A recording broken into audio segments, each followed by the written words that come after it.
Ole Miss at Florida. It's a noon game on ABC. Really, Ole Miss trying to look to solidify a playoff spot right now. They're clinging to a playoff spot right now with 2 weeks remaining in the regular season. They already have beaten Georgia, though, so they are in a good position to make the college football playoff as long as they win their final 2 games against Florida and Mississippi State in the Egg Bowl. Of those 2 teams, the more likely to play the role of spoiler is the Florida Gators, as right now Mississippi State is most likely going to finish with a 2-10 record so far this year. Florida is a far better team at 5-5, and Dawn, Florida has beaten both Kentucky and LSU by a combined 39 points. Those 2 schools were the only 2 schools to beat Ole Miss this year. So Florida dominated the 2 schools that have already beaten Ole Miss this year. Also, this game is occurring in the Swamp as well. So this is not a game to look over if you're the Ole Miss Rebels. No, it's not. We've got a couple of these this week as teams. You know, a lot of the teams that we talk about, hey, just take care of business and get your way to the playoff. Well, it's not always that easy, especially when you're talking about on the road, and Florida's playing to try to get in a bowl game, right? And I know they're playing Florida State next week, but you'd rather get that going as soon as you can instead of bringing it down to a rivalry game because you never know what happens there. But no, Florida's playing with confidence, and I think that big win for LSU that really helps the case of them keeping Billy Napier and trying to roll with him and DJ Lagway and keep the whole program rolling in the same direction, right, as opposed to breaking it all up again. But Ole Miss, it's definitely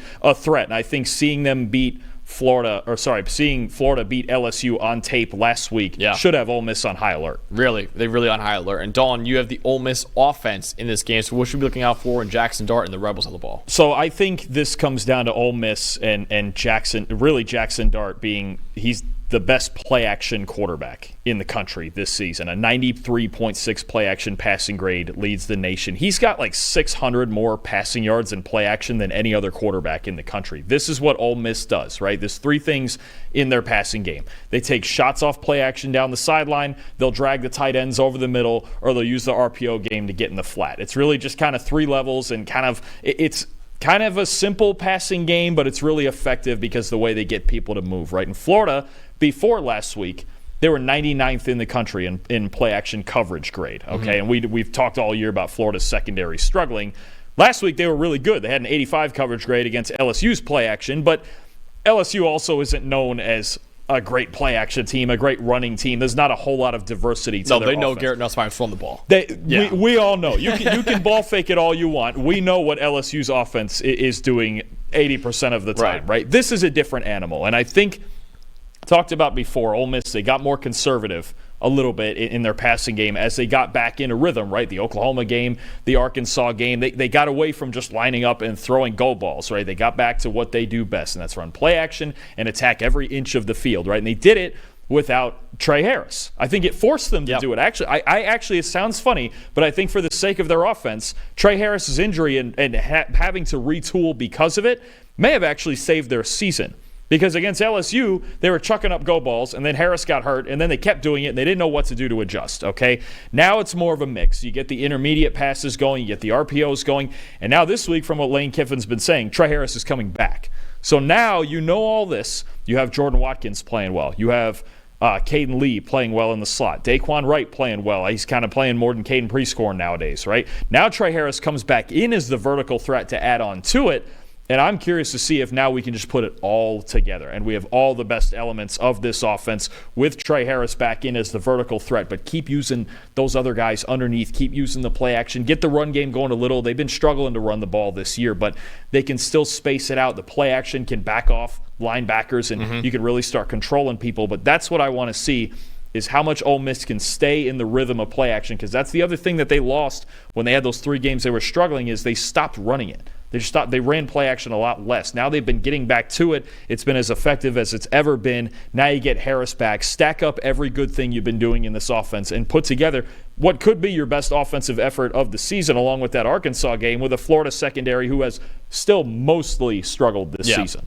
Yeah, they've had some issues, obviously, but they have been playing a little bit better down the stretch of the season so far. Other side of the ball, Dawn, is really, can Ole Miss limit the deep ball from DJ Lagway, the true freshman quarterback, who's had, let's face it, a little bit of a roller coaster season for Florida so far, but they're all there. As in any roller coaster, there are the highs there as well. And DJ Lagway has that ridiculous arm that made him the number one quarterback in the country coming out of high school. And Dalton, this year, he has a 99.4 passing grade on deep throws this season.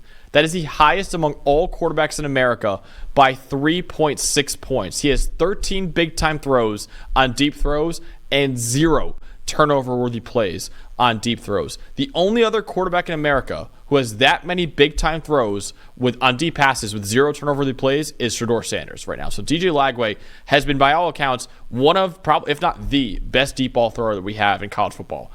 On the other side of the Dalton, he's the lowest graded quarterback in the Power 4 on short and intermediate throws. So basically everything but deep throws, DJ Lagway is the lowest graded quarterback that we have in the Power 4 with a 47.9 passing grade. He has the worst adjusted completion rate in the Power 4, which if you don't know is your completion rate plus any drops. He has a 64.4% adjusted completion rate on those short and intermediate throws, lowest in the Power 4. So best in the country on deep throws and one of the worst in the country on short and intermediate throws. He's still kind of figuring it out as a very, very young quarterback.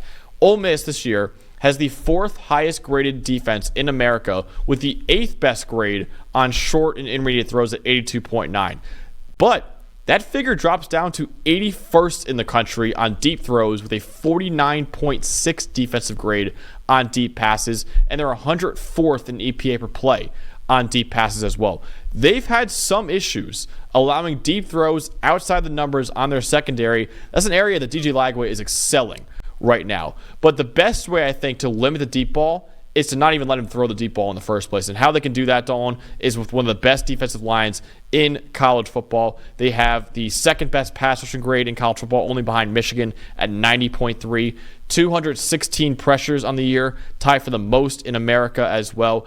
I will say Florida's pass blocking has been pretty strong this year. They're right now 14th in pass blocking grade, but this defensive line can take away DJ Lagway's deep throws to not even give the secondary an opportunity to mess it up, honestly. So really, if the Ole Miss defensive line can get to Lagway quickly, he won't have time to stand back there and throw the deep ball. That could be a big matchup to watch in this Ole Miss-Florida game. Yeah, and I think you saw last week what happened with the Florida-LSU game, and LSU is a team that gives up a lot of explosive plays. Florida only ran, 44 plays in that game, and 11 of them were explosive. So if you do prevent that, I think if you're Ole Miss defense, you're in a really good spot, and I think we've seen all year their front seven has controlled games. I think Florida could have an issue running the ball, and when you're that high variance in the passing game, it can be really high like it was last week, and then there's other times where it can go against you. That's not the only time that I'll talk about something like that today, but Florida, yeah, that's what they're riding right now. Let a young kid play with his talent. I know you've mentioned some things about his footwork and needing some polish on that, especially, and that's where the shorter throws and the intermediate accuracy comes from, really, is from your feet. So there's certainly a lot to work on for Lagway, but he's a home run threat. There's no doubt about that. And if you give up a couple of those home runs we saw last week, when they run 44 plays and LSU runs 92 or 93, and the team with 44 wins, that's why it happens. It's because they can make big plays and 70-yard touchdowns at any given time. So, Dawn, in a game that Ole Miss has to win to keep their college football playoff hopes alive, will they win this game in the Swamp, or will the second time in 2 weeks, will Florida play spoiler? I just think Ole Miss is a different animal than LSU. With their defense, with LSU's defense and the way that their offense was so one-dimensional, I was kind of waiting for the bottom to fall out like that. We saw it in the Bama game and now 2 weeks in a row in the Florida game. But Ole Miss's defense has been one of the most reliable units in the country. I think a freshman like Lagway is going to struggle. I think Ole Miss has found their groove. I think as long as their offensive line holds up, which is really still the biggest question on their team, you get Trey Harris back, you've established Jordan Watkins, again, Caden Lee, Daquan Wright, Caden Prieskorn is still there, all the weapons they have. I really like Ole Miss in this game. I think they're going to take care of business. They're getting hot at the right time, 38-20 Rebels. Yeah, I've got it as a two-score game, or at least a two-score game as well. I have it 35-21 Ole Miss winning this game. I think their pass rush will really limit Lagway's deep ball in this one. I think the Florida secondary should have a lot of issues containing Jackson. You got the Princely revenge game, too. I didn't even think about that. We got a revenge game alert. Yeah, revenge game. Funny to say revenge game when Florida would have loved to have him come back. But anyways, he's still going up against his former team, absolutely. So that's a great call by you. But yeah, I just think the secondary for Florida is going to have a lot of issues containing Jackson Darr, who's been one of the best quarterbacks in college football this year, and the Ole Miss passing is one of the best in college football. Like I said before, they lead the nation in EPA per pass this year so far. So I do think Ole Miss will win this game 35-21 and keep their playoff hopes alive and move one win away against Mississippi State from probably clinching a college football playoff spot as well. So I got Ole Miss winning 35-21. Hey, thanks for watching another episode of the PFF College Football Show. Please make sure you guys subscribe to the channel. Also, subscribe to PFF Plus at subscribe.pff.com for all of the same data and grades that we use in our show, plus fantasy tools, betting tools, and our mock draft simulator.